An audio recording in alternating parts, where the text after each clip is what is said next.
Hey everyone, this is just a quick video to go over the directions for the midterm exam. And so it's going to be here in week 8 this semester. And so I put in the announcement last week that the midterm would be coming up here on the week of October 26th. So here it's number 6. It is due by the end of the week, the very end of the day on Sunday the 1st, and it'll be down here at the very bottom. So this is what it will look like. I'm not officially posting it yet until, the start of the week. But here it is. So here's when it's due. You turn it in just like all the regular assignments on Blackboard. And just like everything else, there are late penalties if you don't have a good reason for turning things in late. If you do need a little bit more time, just reach out via email and that should be totally fine. So this next section is sort of the general rules. It says all answers must come from class materials, which just means use the things that we've done in class to write your exam. So use lectures, videos, readings, whatever, instead of using outside information or Googling for answers, basically.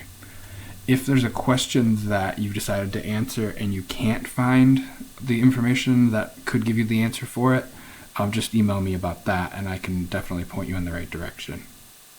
Write complete sentences, that's this sentence. And then this isn't an in-person class, but still, if you know people in the class and you want to discuss the questions or even what you might answer for them, that's okay. Just make sure to put answers in your own words, and don't copy or paste anything from the internet, because that's definitely plagiarism, so don't do that. Okay, so I've actually changed things up a little bit compared to what I was planning in the announcement. So there are still 3 sections. The total exam is worth 100 points. And so there's this identification section, short answer section, and then an essay section. So this first one is worth 50 points, or half of the points on the exam. And so there's these 10 terms here. They're either concepts or events, or I guess there's one person here. So it's a variety of different things that we've covered, and you just choose half of them, 5 out of the 10, completely up to you. And don't answer all 10. If you do all 10, I'll just grade the first 5. They're worth 10 points each. And then these are called identification questions. And so what you do is, for the terms that you pick, you try to just basically tell me a lot about it in the context of what we've covered. So this says answer who, what, when, where, and why.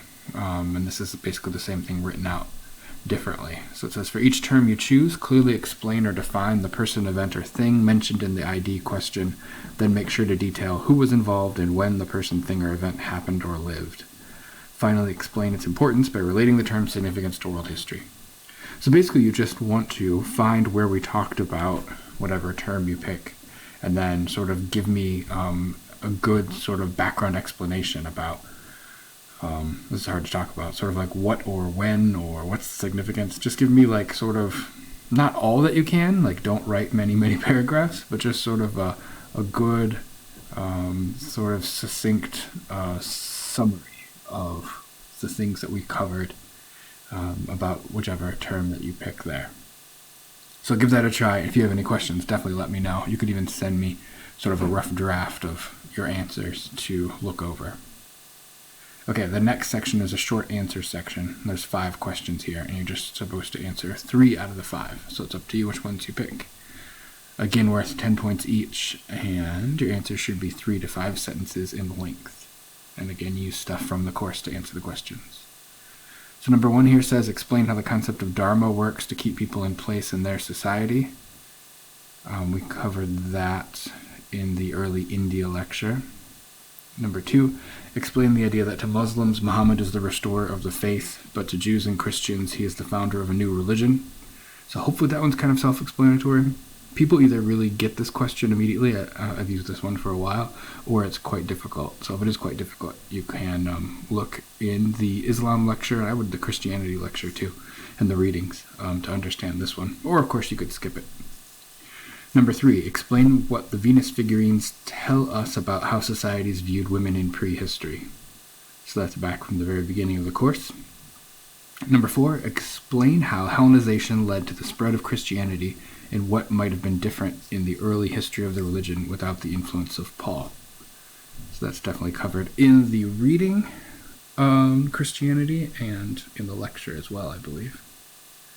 And then 5, explain filial piety and how it structured most of Confucian Chinese society.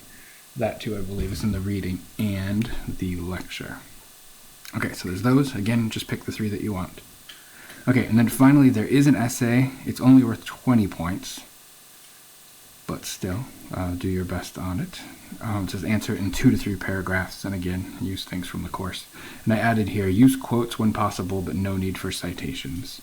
So like, yeah, if you're using the sources we covered, I should be able to tell that, and you don't need to do a citation. So it says, make the argument that life was better for hunters and gatherers than it was for people after the agricultural revolution and the rise of cities.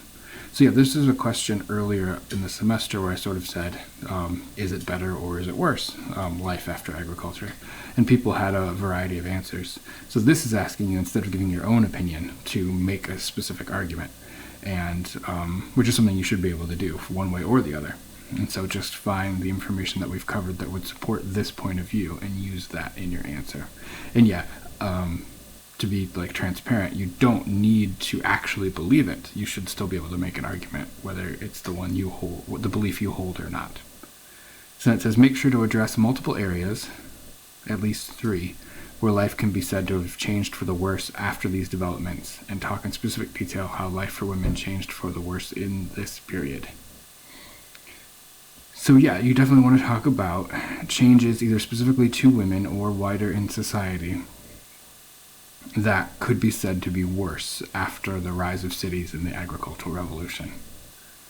And so without giving anything away, I don't know, I'm tempted to give things away, think about people's individual lives, think about larger societal changes, think about new inventions or innovations, both of the positive and the negative of this period, and you should be able to have enough to answer that question. But again, feel free to email me with questions, or if you want to start one of these sections and send it to me to take a look at for feedback. Okay, so that is the midterm. Definitely let me know if you need anything or have any questions.